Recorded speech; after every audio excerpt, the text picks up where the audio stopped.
Раньше я думала, что моей целью является показать миру, какая красивая у нас нация и какой красивый у нас Крым. Но сейчас я понимаю, что, во-первых, нужно архивировать материал и информацию, которая у нас есть. И я хочу показать самим крымским татарам, что, являясь коренным народом, только мы знаем, как лучше для Крыма.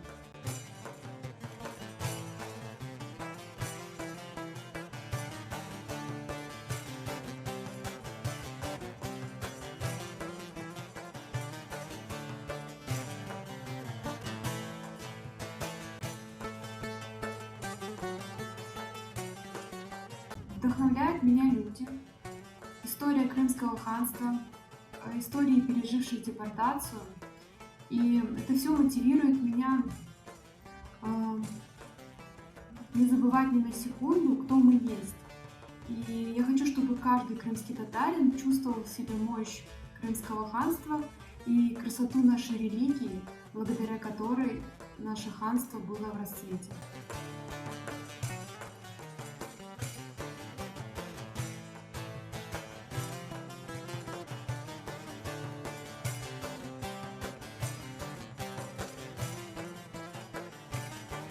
У меня много идей, но я очень боюсь говорить заранее, поэтому я скажу иншаллах.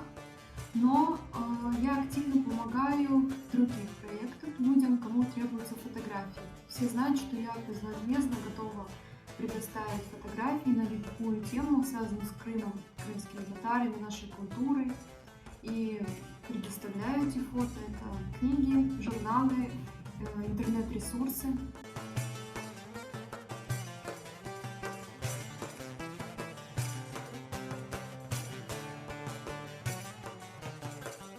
Мечтаю я о счастливом будущем крымских татар в родном Крыму.